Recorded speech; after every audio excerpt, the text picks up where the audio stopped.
This conference will now be recorded.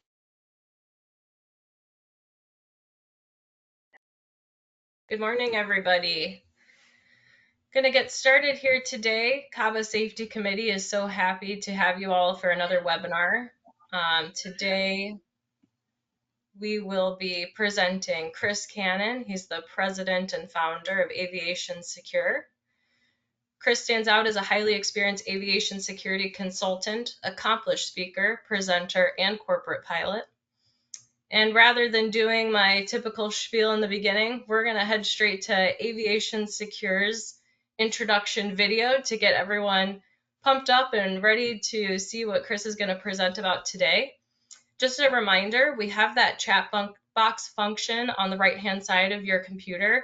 So anytime throughout the webinar, please put any questions that you have in there. And at the end, after Kris's presentation, we will go through them all for the Q&A. And with that, I will get the video here.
Good morning, everybody.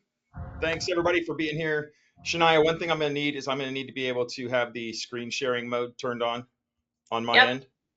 I am giving it to you right now. Okay.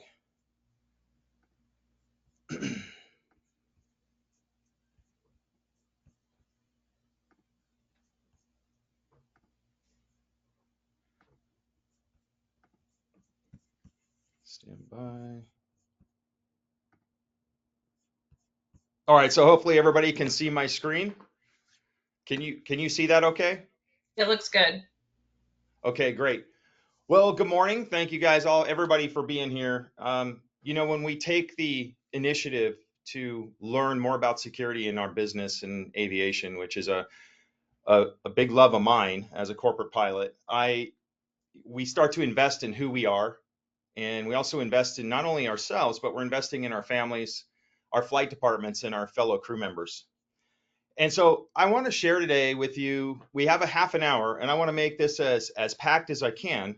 But we want to share with you today the multiple incidents that have happened to flight crews and flight department personnel worldwide, and obviously domestically, and help you understand where those gaps were and how we can prevent those things from happening to us by closing some gaps.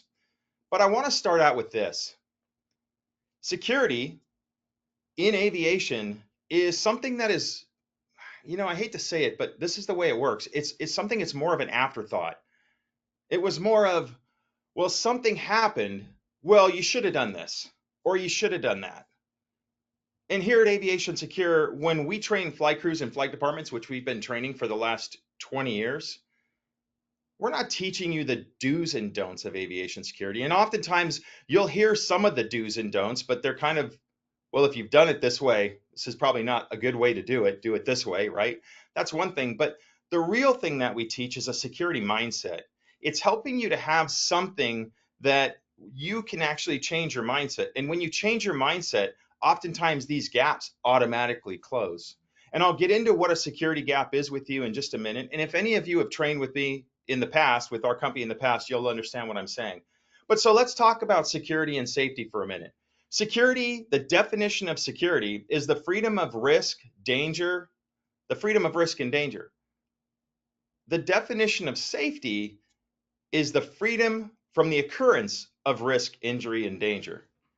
And so, those two sound pretty much the same, right? Well, in the aviation industry, safety is one of those things that we have such a hardcore focus on, and rightfully so. Because of our safety management system, the participation in SMS, that has made a big change to aviation, and it has made aviation a safer place. Although we did start out this year was a little bit rough, but by and large and all in all, safety has definitely changed the way we operate. And so a lot of the focus is on safety. So we have, FOQA, we have SMS, we have multiple platforms out there, we have auditors and insurance companies, and all that focus goes into safety. But what happens to security? Security becomes this outlier that isn't always focused on. I'm going to give you an example of what that means. So let's just say that in your flight department, you have a door that is an emergency exit that doesn't work, it's not dependable. Well, if you have to evacuate and you can't make it through that door, safety is telling you, hey, if that door is not open and there's a fire, you could be seriously hurt or worse. So what does safety tell you to do? Safety says, prop the door open, right? Okay. But then when we prop the door open, security peeks around the corner and says, hey, well, if you prop that door open, then what if somebody comes into your flight department or into your home or wherever this happens to be and hurts somebody?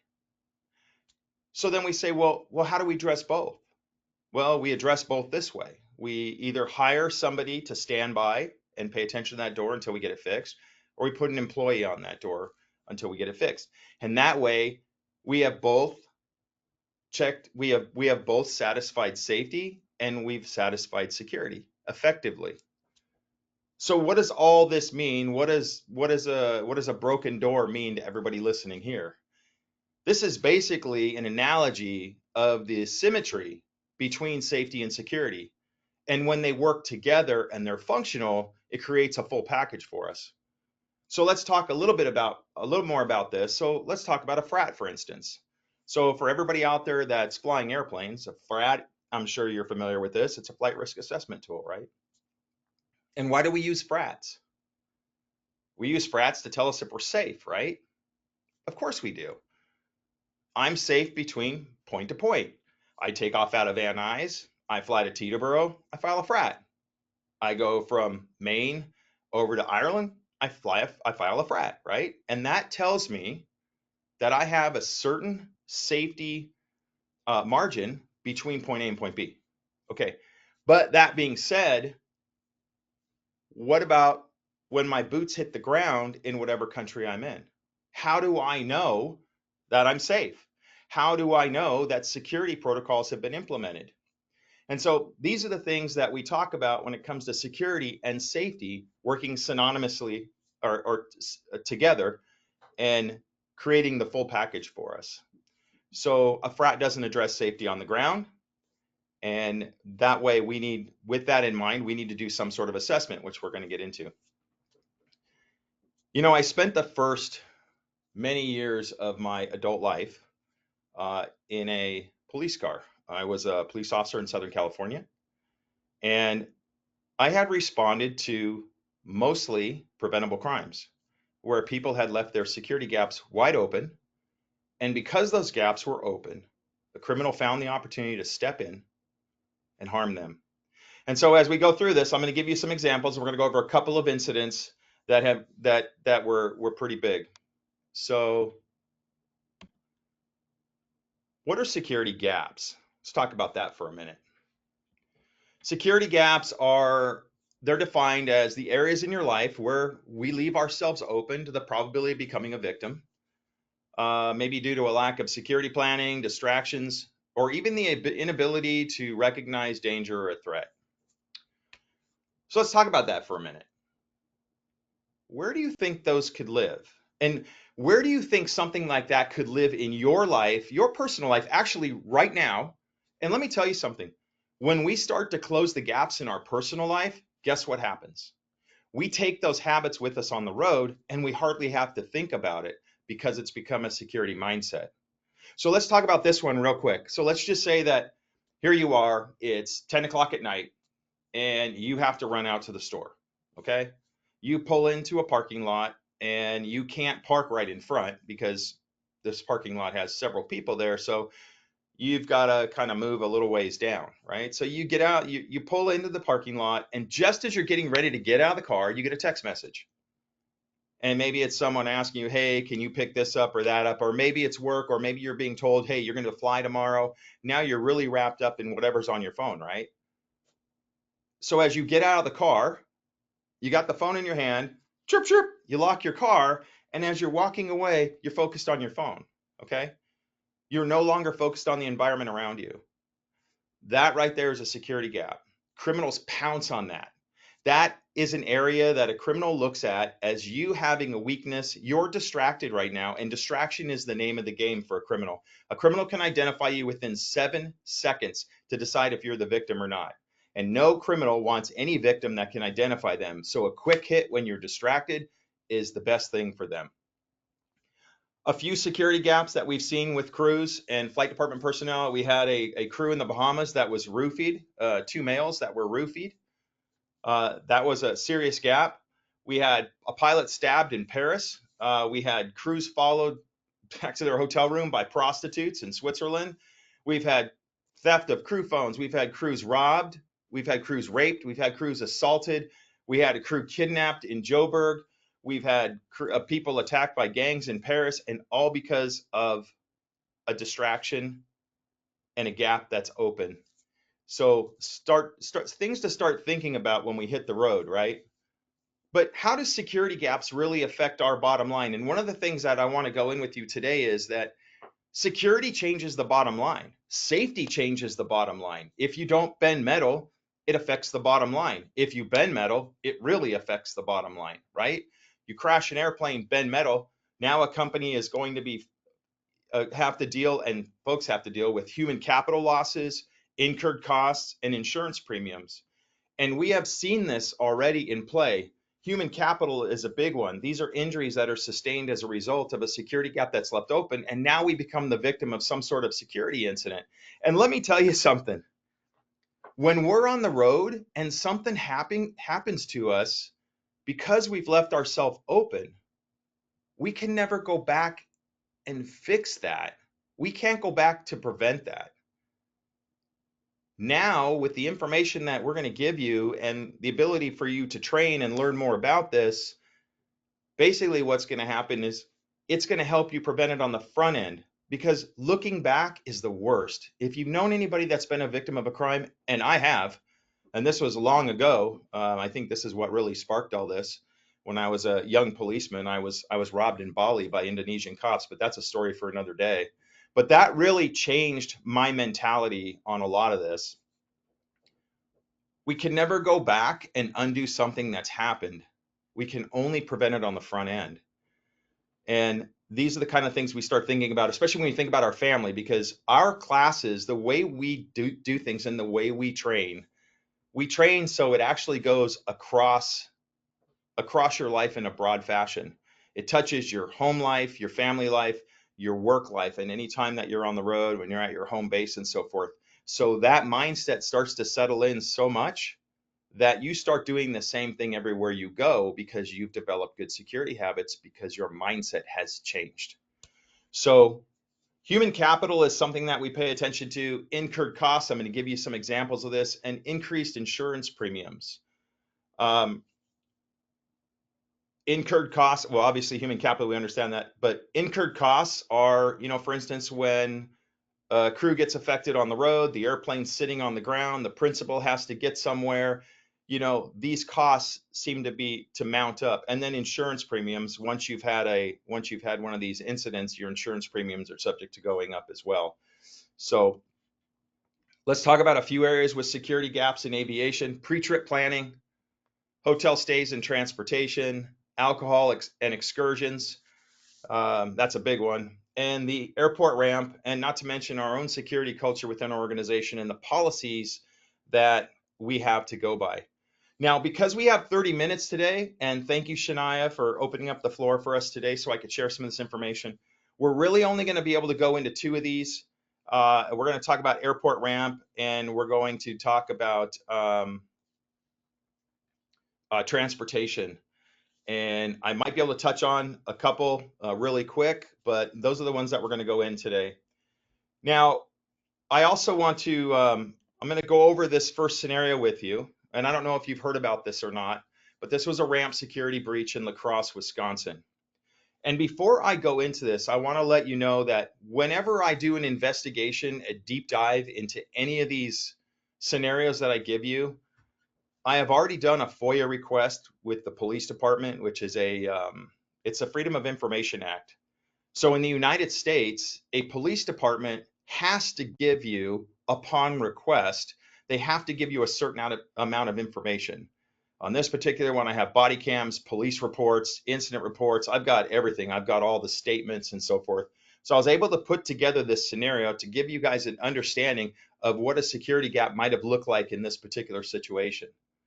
Um, but I kind of want to take you through this real quick and help you understand what happened. And I also want to remember something else. At the bottom of the screen here, it says one person, one moment in time can destroy your life. If that is not the epitome of a statement to keep in the back of your head, when you think about security, when you think about the way this world is going right now, and if you look around and you pay any attention to crime rates and so forth, you will see that it is not just domestic, it's globally. It's like something really shifted. And I want you to remember one person, one moment in time can destroy your life.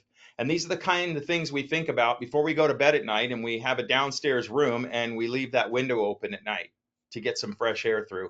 One person. And the reason why I say that is because the FBI says that nearly 51% or 50% of all home burglaries are actually the result of somebody leaving a door or a window open.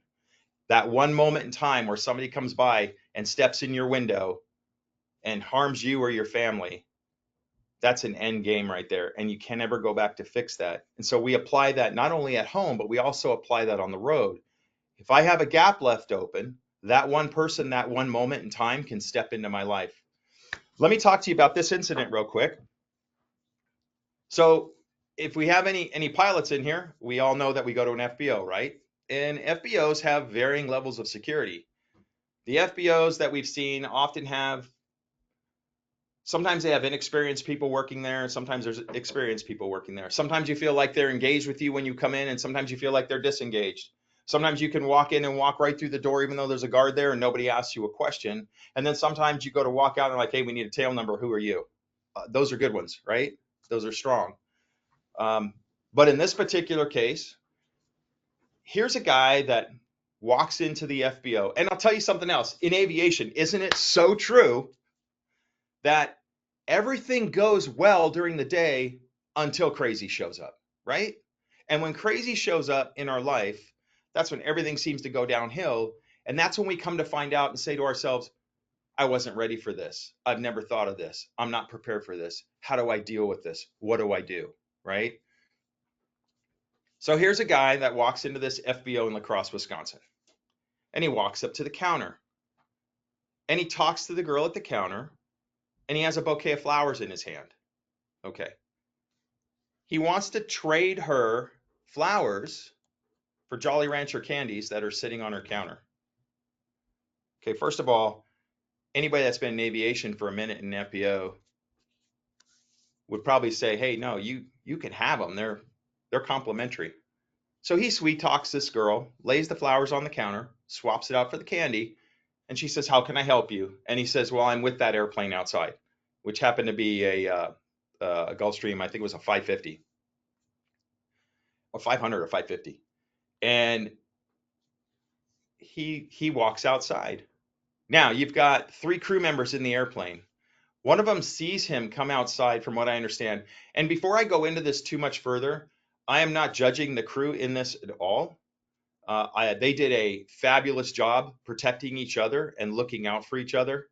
So this is basically a look back and say, if we were ever in this situation again, what could we do even better to prevent this thing from going as far as it did? So with that being said, guy walks outside, pilot notices him. He says, there are no other airplanes on the ramp, but it looked like this guy doesn't belong. And he's walking towards the airplane and then sort of disappears out of sight. A couple seconds later, they see two hands reach into the airplane. This guy's carrying two grocery sacks, two Walmart grocery bags with some items and a carton of Marlboro cigarettes sticking out of it. And he sets one on the stair and he sets the other one at the top of the stairs in the airplane. And then he says, "I'll be right back. I forgot my charger." So he takes off and he goes inside. Pilot grabs his crap, takes it inside, says, "Hey, man, get this stuff out of here. You don't belong on our airplane." They were very good about pushing him back and paid a lot of attention. The guy got a little amped up when he was in the FBO and started to get angry. At one point, trying to force his way back out the doors, which they refused to let him out. Lit up a cigarette in the FBO. Obviously, the guy's not playing here with a full deck, and he leaves. Well, guess what he does? He gets in his Dodge Ram truck and he takes off, runs through the gate in his truck, rams through the gate, goes out on the ramp and starts doing circles around the airplane. And this is the time where they knew our lives are in danger right now. This guy's a flaming lunatic. I'm going to show you the end product of this, and I want you to think about this for a minute. I don't ever want to see this in my airplane. Put it down. Come here. Get up. Hold on, you're gonna have to give me a second. She shot me in the left foot. Yep, I'll give you a second. Very patient with this guy. Take your time. They ended up beanbagging him in the knee. I didn't have time to show you the whole video. No. Stand up. So as you can see, they had a barricaded suspect in the front of the plane. Can you imagine this being your airplane, your house? This guy is up there refusing to get out. You've got a passenger, your principal, that's waiting to take off, and you have some crazy in the cockpit of your airplane. So let's break this down and let's look at what happened. So the suggested actions here are when something like this happens and you see something that is just kind of out of the ordinary and you're seeing somebody that doesn't look like they belong, communicate this to all the crew members. "Hey man, looks like we might have somebody walking over towards this airplane. What are you going to do? You want to be present at the air stairs. You want to refuse entry. That's going to close the gap from having them get on your airplane. I would go as far as closing the airplane door, okay? And calling 911 from wherever you're at. But let's go back and work this thing backwards a little bit. So in this particular instance, the FBO was the weakest link. And we have to remember that as crew members. And let's go back even a little bit further here. So the FBO being the weakest link, let's talk about a couple of ramp incidents that have occurred over the past year and maybe 2-3 years. We had somebody get out on the ramp in Fresno and steal a King Air B200, a 17-year-old. That might have been a flight sim thing, but they stole the King Air 200 and they slammed it into the FBO because they lost control. We had another guy steal another one in Tupelo, Mississippi, and that was a King Air 200, which they talked him down in the field, and he's sitting in a federal penitentiary right now. We had just the other day, we had a guy get out on the LAX ramp. We had another one get out on the ramp in Utah and sadly jumped into the engine of an airplane. So we're looking at ramp issues on a pretty regular basis. So some things to think about. The FBO was the weakest link in this particular situation. I'm a big proponent of, if I see something odd or I'm in an area where I feel that the security of the ramp that I'm on, because of some of the things that I'm seeing, it might be questionable, I close the airplane door. I fly a Falcon 2000. I close the airplane door. If I'm sitting in a foreign country and I'm waiting for my principal to show up and I'm sitting down in Mexico and I'm already done with line service, fuel, I'm done with everything else, I'm closing the door. I don't need it open. I don't need anybody walking up in my airplane. We had a flight crew that was down in Ghana where somebody walked up in the airplane. We've had them walk up in the Caribbean and other areas of the country, other areas of the world where security is really not really a thing. So some of these things to think about, and I've got to get moving. But one thing on this particular incident, according to the police report, it was $250,000 in damage to this Gulfstream sitting in La Crosse. And it was also another 100,000 because the owner had to get out of there and needed to be transported. So all in all, a situation like this cost that company at least $350,000 according to the reports. Closing the gap affects the bottom line, protects your company, protects you, and protects the bottom line. So I got to get moving on this. Here's another one. A flight crew. This flight crew was robbed down in Mexico. Another tagline at the bottom here is to live aware, paying attention. Security is intentional. So here's a crew that went down into Toluca, Mexico. And they got down there later on in the evening and decided, you know what, we're going to be here for 4 days. I know we were going to stay at the courtyard. I've stayed at that courtyard. It's not the greatest place, but it's right near the airport and it's close. And they said, hey, you know what, we want to go stay down in Mexico City. Okay. So they decided they were going to call, they called the company arranged transportation for them. Sedan shows up and they get into the sedan. And I don't know if anybody here has been out on Highway 15D between Toluca and Mexico. It's a rather long highway. It's about an hour and 20-minute ride into Mexico City, and it's nighttime. This was not a great idea. So they take this ride. They're probably a quarter, halfway there. They get a flat tire. The driver pulls off the side of the road. There was like a little cutout, and he pulled down into this cutout. And they were there for several minutes, and two vehicles showed up.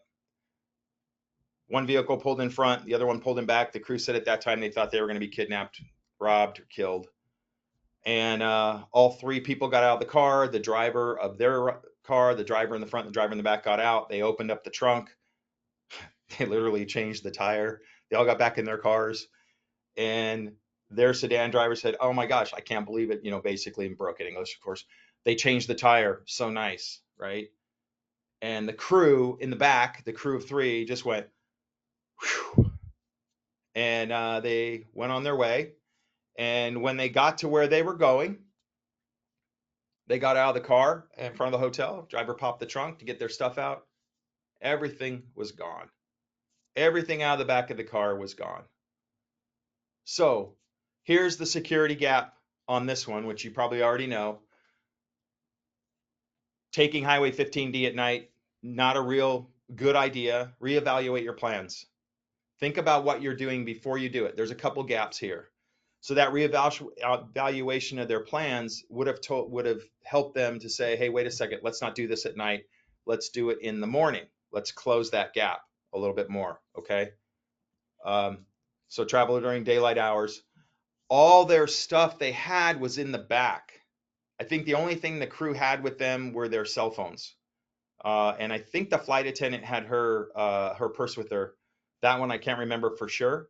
But the bags, the backpacks, the iPads, the pilot's identification, all that stuff was in the back, and all that stuff was gone.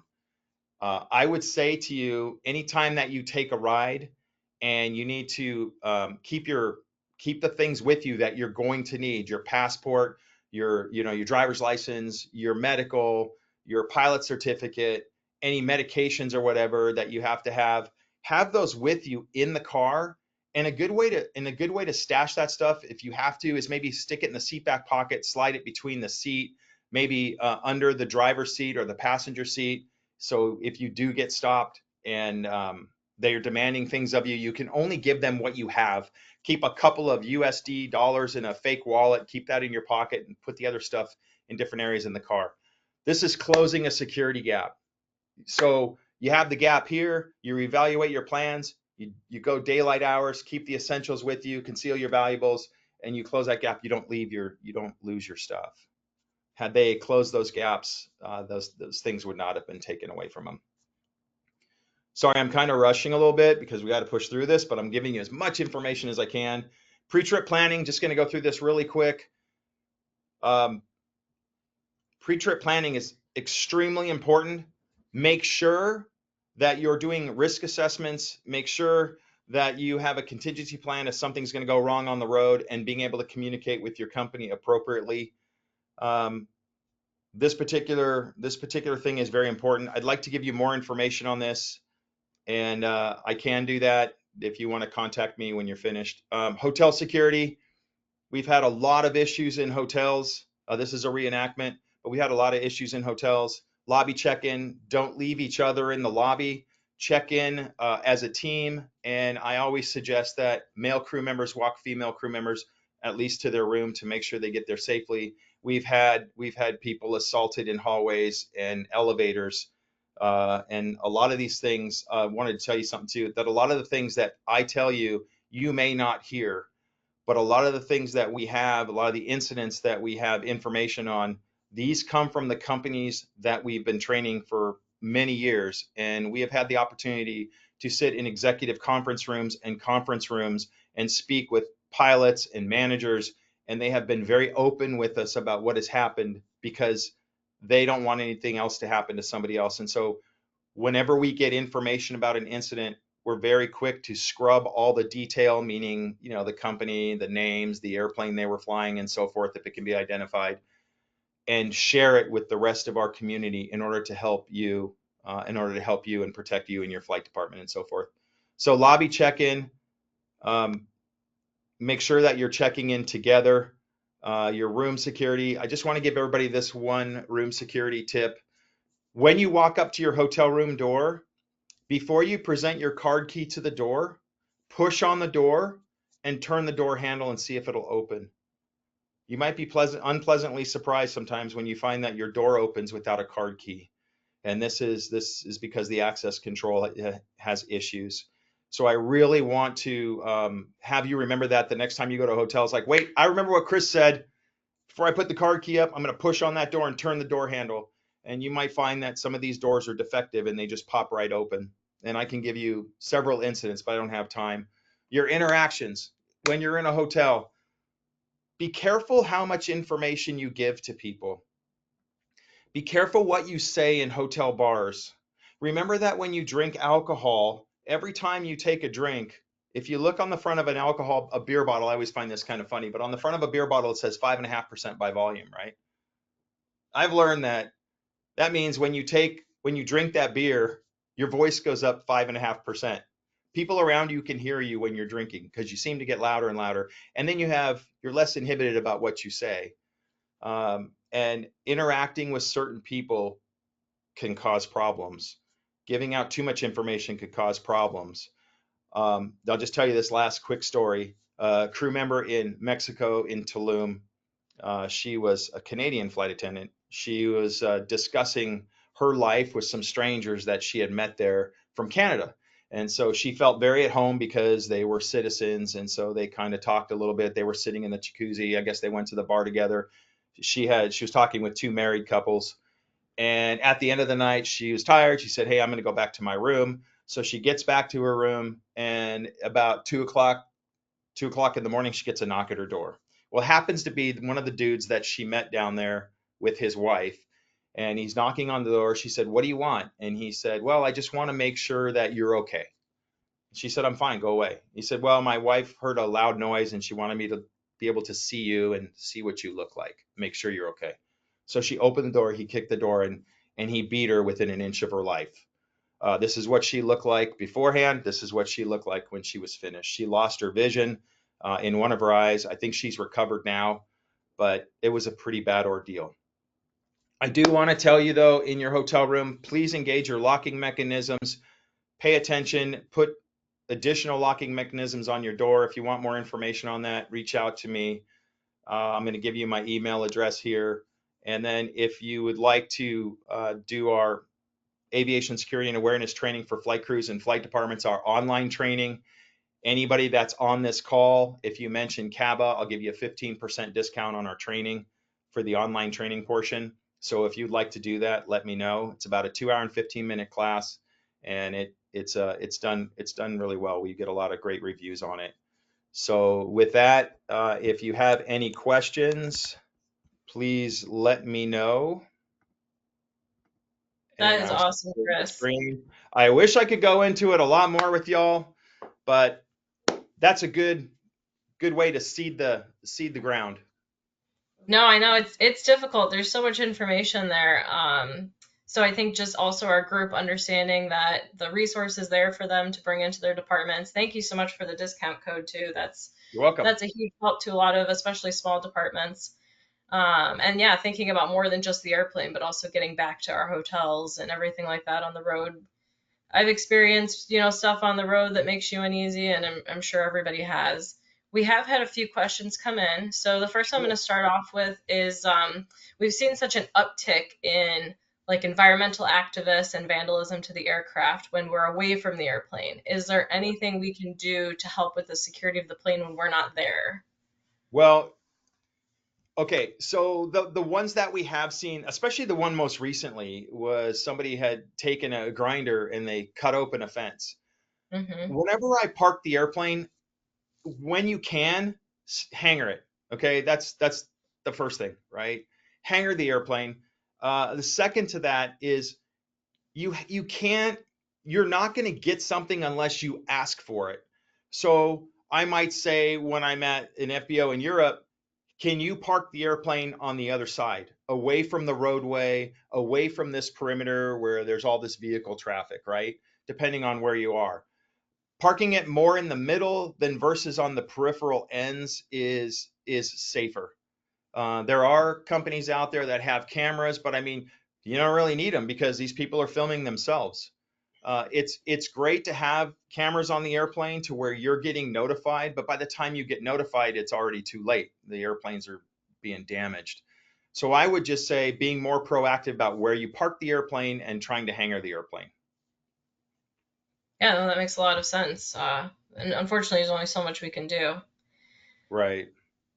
Another question that came in is, do you have any recommendations for combating things like aircraft tracking? We used to be able to kind of ghost out tail numbers, and now with Yeah. ADS-B change, you can't do it anymore. Is there anything else we can do?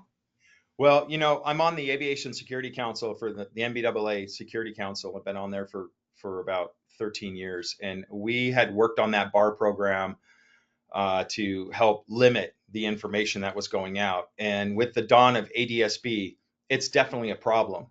I believe with ADSB, if you adopt call signs, it's not trackable. But don't quote me on that because things keep changing.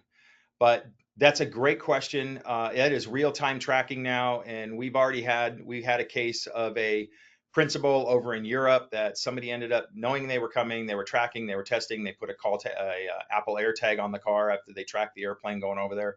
Followed the principal around, didn't do anything, but they found the Apple AirTag on the car, and so it's one of those things where we know it's out there and we need to close the security gaps as much as we can. You see a lot of this stuff we can't combat, right? ADSB is not something we're going to combat, and it seems like it's just getting more and more pervasive throughout the aviation industry to release all this information, to have real-time information on everything.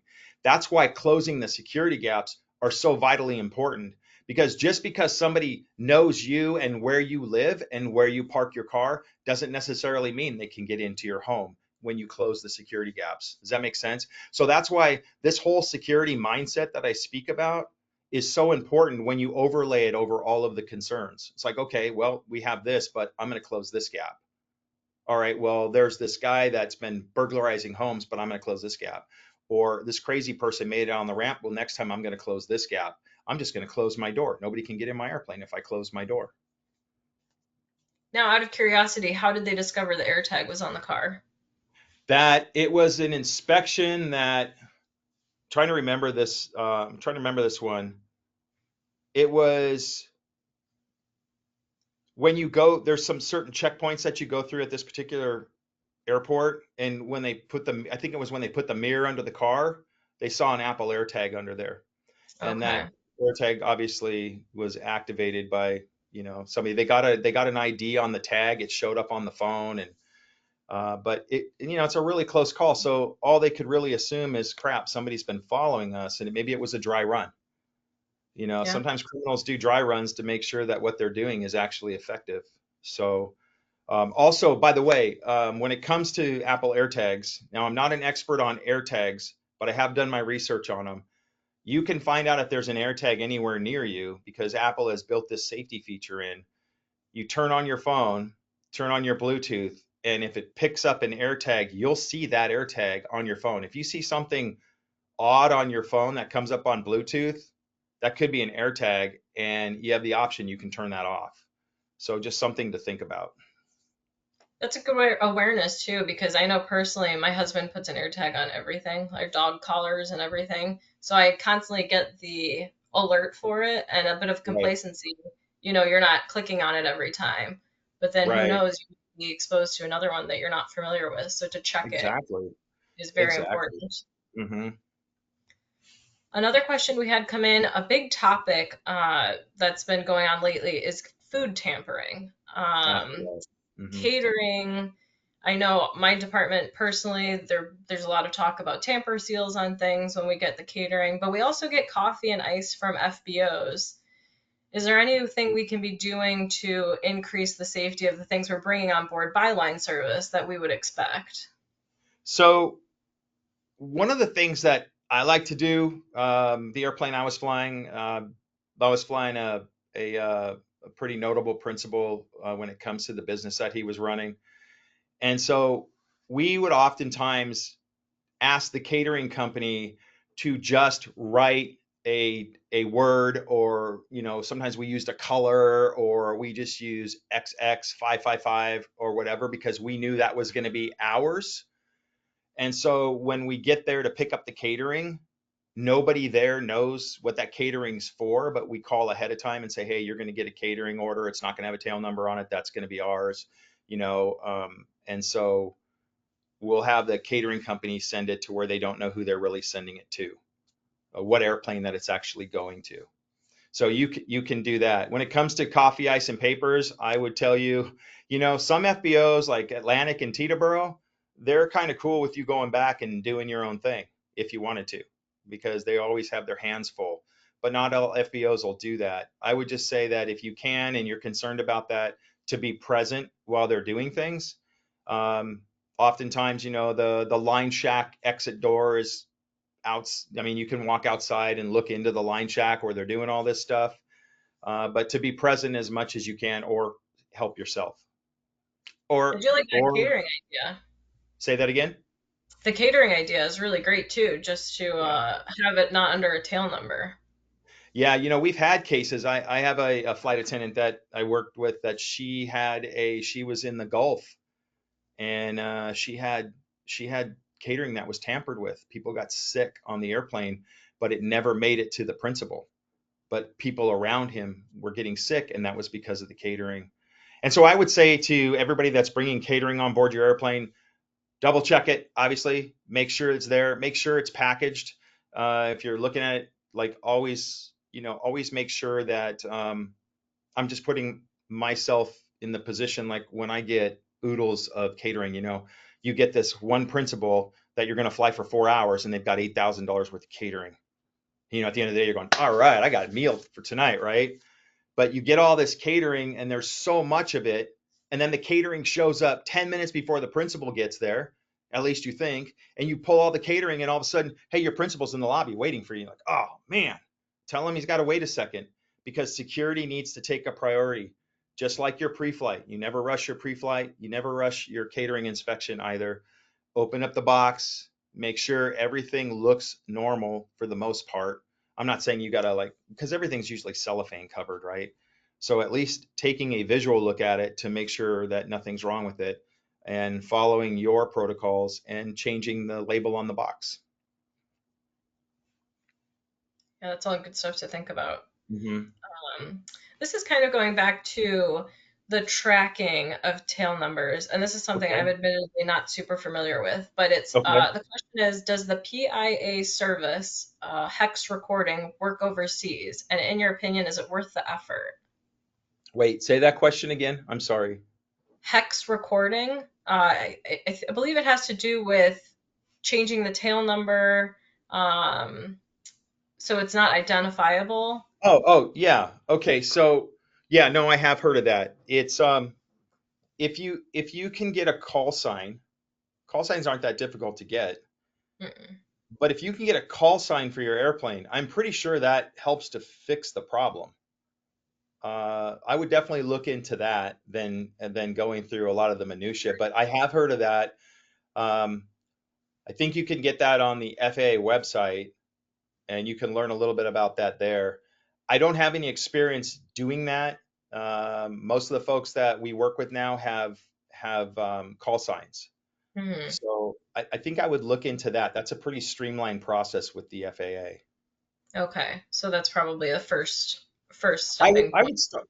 I would really, for everybody listening, I think I would start there. But the government changes regulations all the time, and so things kind of are always on the move. But I think I would start there. I think I would start there, and if that doesn't work, then I would move on to that next phase. Yeah, and then you can change the call sign per trip, so it's Absolutely. it's Well, no, pretty. your call sign will remain your call sign, but yeah, you'll have a different number attached to it, Right, which could be exactly. like So you can Jet track it. 535 or something like Yeah, that. Yeah. yeah, definitely. No, that makes sense. So that would be a good first stepping point. Yeah. Another question that came in, this is going back to hotel room security. Do you have a device that you recommend? They're Yes. always out there. Is there one that you recommend? Yeah, so if we can all agree right now that hotel security locks are not dependable. Man, if I could take you through our hotel security training right now, your jaw would drop open hearing about all the things that we've had going on. But I can give you a couple things that really to start thinking about. Door screamers. So these are those cool little things that people use on pool gates or sliding doors in your home. They're a small little plastic alarm. They're magnetic. So you have one end that's on the actual door and you have one that's on the door frame, and when it breaks that seal, it's 120 decibel squeal. Okay, that's enough to chase anybody away that thought they were going to come into your room. Number one. Number two, they I always suggest, man, the patio door lock, the sliding door lock. How many times have you got to a hotel and that sliding door lock doesn't work? It's defective. Always make sure you get one of those little twist devices to put in the channel of your door. um, the and the window. And we had an incident of a flight crew that was raped in her hotel room because her door didn't close correctly, and obviously alcohol played a role in that one too. But her door didn't close, and somebody had walked in her door and harmed her. Had these kind of things been put on and engaged, I'm sure that there would have been that person probably would have taken off. We also look at the deadbolt locks, and now I can tell you these things are they work in most domestic and international hotels, but some of the like if you stay at Airbnbs or anything, these things actually don't work, especially in Europe because Airbnbs have these crazy big locking mechanisms on the door. But these you can buy them online, and they're basically a additional deadbolt lock. And basically, the way it works is you pull the door open, you slip this over the door jamb latch, you close the door, and then you turn this little contraption. And so, if somebody were to try to open the door, it's jammed against that contraption. But I warn you also against these. And the reason why I warn you against these is because in a fire or an emergency in the middle of the night, and you're not, you're disoriented when you wake up and you're just like, I got to respond to an emergency, you might not get out that door. And so things to think about when it comes to stuff like that. I mean, we've had incidents where criminals have taken I don't know if you guys have ever seen this, but the hotels have this bow, right? It's this metal bar. It's got a little hook at the top. It's got a line run over the top of it, and they with a loop on it, and basically they stick it under your door to pull down the door handle to open your door if they had to get in your room in an emergency and you were in there, right? Well, these things are not secure. They're sitting in some janitorial closet somewhere. And I can tell you firsthand, I think I was in Austin, and I had to be on deck to teach a class in like a very short period of time. And I was locked out of my hotel room and I couldn't get back in. And they couldn't get the access control reset. So me being a retired cop, I said, hey, you know what? If I can't get in there, I'm going to kick that door in. I've got an entire company waiting for me. I'll deal with this later, right? Oh, sir, you can't do that. I said, well, then you got to get my door open, right? And so we go up to the hotel and she goes, oh gosh, they're going to have to reset it again. I go, I don't have any more time to wait. I'm going to force my way in this room.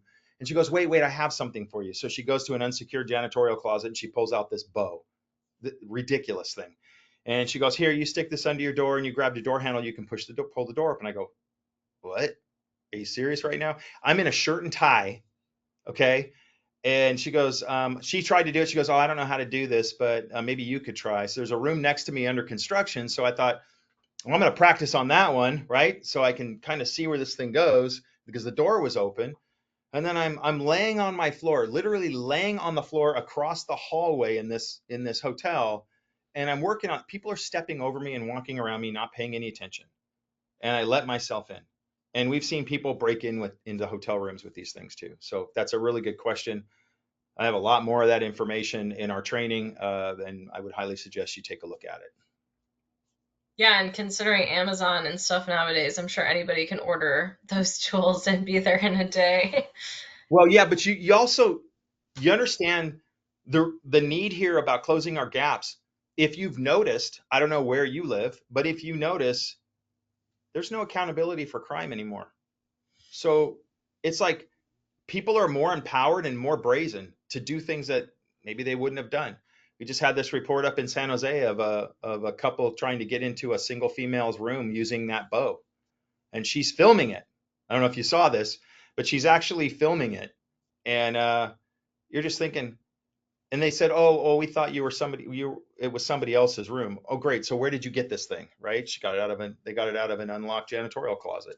So anyway, Yeah, I completely understand. I live in Chicago, so I am very familiar with yeah, I all bet. of that going on and needing to be more aware of all of it. So the good thing is to remember maybe these contraptions that make noise but don't necessarily are not difficult to unlock. So that way, in case of an emergency, you could still exit quickly. Right. And I will tell you too, that little loop thing that closes over your door, it grabs the knob, right? Those are made out of frangible metal. Like if somebody really wanted to get in and kick that in, that thing's not going to stop anybody. But what I could tell you is that oftentimes somebody can slip something through your door and push that open. So I carry a roll of that blue masking tape, and I just put a piece of masking tape over that loop at night. So if somebody's trying to push that open with a do not disturb sign or whatever, they're not going to be able to do it because that thing is covered. So just another little tidbit. I also put a towel in front of the door, and I recommend people do the same thing. We've had people stick cameras under hotel room doors. And I mean, hotels are just, no matter what they tell you, they're a hotbed for crime. They're open to the public, and people know, hey, there's people coming and going here. They're carrying their luggage. They have their valuables with them. I was a Beverly Hills cop, for crying out loud. You know how many burglary and robbery calls I took in some of the high end hotels? Even people stealing stuff out of safes. Like, I'm Yeah, none of all that stuff is. You got to go and you have to take care of yourself. yeah, And I also want to tell everybody here too, I don't want you to think that I'm preaching on people being paranoid. That is not it at all. But once you change your security mindset, all this stuff starts to really make good sense, and you just start living your life a different way.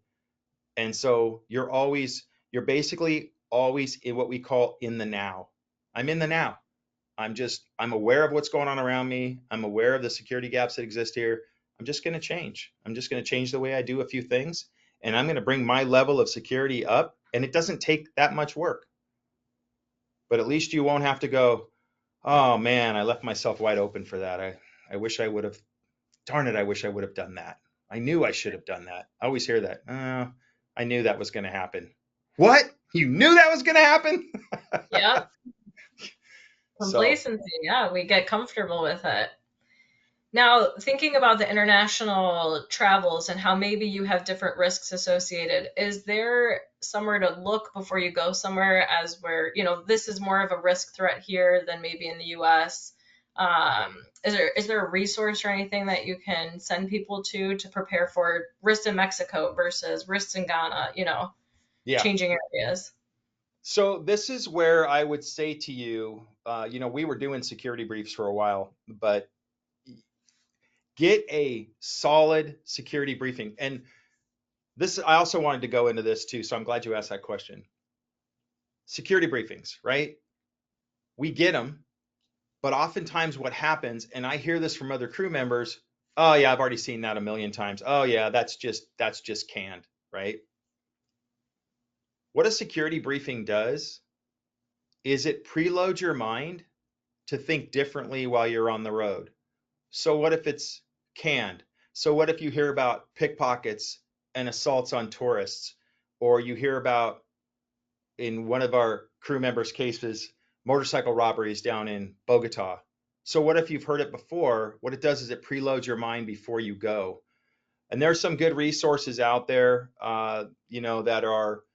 that do security briefings. I'm sure that you guys all have your vendors. I mean, if you go through Universal or whoever, you're going to get those briefings. But giving yourself a better idea of understanding what you're up against. So it's not that you're paranoid, but it's just that your mind's preloaded for it. Go through it, highlight the things that stand out to you with a yellow highlighter, share it with the rest of the crew. If there's something out there that you feel like you're going to be up against, make sure your flight department understands it so that you guys can have a contingency that's in place. There's Look, when we do classes, they're all day, sometimes even 2 days, and but we do cover a lot of this stuff in our online training as well. So a lot of those questions can be answered through our training. That's awesome. One last question before we Sure. go. This is another kind of hot topic right now. Have you seen any increased security threats with drone activity? Getting more information over the airport, and any way to combat that? It's kind of a Well, hard one. drones are limited where they're not supposed to be flying over the airport, and I have had a couple incidences flying. I had one going into LAX where we had a drone go right past us, and that's a pretty hair-raising incident. Until the feds crack down really hard, I think we're always going to have the issues. In fact, I don't think they're going to get any better. I think they're just going to continue to mount. But being eyes and ears open. I mean, you go outside now, even in my own backyard, and I see drones flying around nowadays. And you want to do the old farmer thing where you take that thing out of the sky, but maybe shoot up a net. But anyway, no, I don't think right now you're gonna be able to see any changes to that. Yeah, yeah, it's hard right now. That, like you say, the threats are ever evolving with the technology, and it's becoming more and more accessible. So Right. trying to keep up with it all. Well, Kris, if you can share your screen again, I would love to have your contact information back Sure. up there. Just for everyone. Again, all of this entire webinar has been recorded. It will be sent out to everybody who registered. I know a lot of people can't attend because of work conflict during the day, but it will be posted to our social media sites and then emailed out. So you will have access to this in the future. And then Kris obviously can provide so much more. This was such a short summary of what they do, but it's such an important thing. And like you say, it's kind of at the back end of everyone's minds when it should be at the Right. forefront. So we're going Right. to leave And we that have information there. And just a quick note, we are an NBAA PDP approved training provider. So if you're a CAM, we can give you credits. We offer in-person training and online training, and we offer a combination of both as well. So you can get a hold of me anytime you want. My name's Kris Cannon, Cannon Aviation Secure, USA.com. Feel free to reach out to us, even if you just have questions, even if you want to use us as a resource, we're here for you, okay? That's fantastic. Thank you so much, Kris. Thank you to everyone who joined today. As he said, if you have any questions, email him, send them off to the CABAA email. We will figure out how to get you more resources. And I think that's going to be a wrap for this morning. Great. And again, anybody contacts us, say, "Hey, Kris, I was on the CABA briefing. I'll give you 15% off of our training price." That's awesome. We thank you so much for that. Getting the You are welcome. information out there is so important. You're welcome. All right, everybody, we will let you go for the day. Have a good rest of your Wednesdays and rest of your weeks. And thanks again, Kris, for your time this morning. You bet. Thanks for inviting us. Have a great day, everybody. All right, bye, everyone. Bye bye.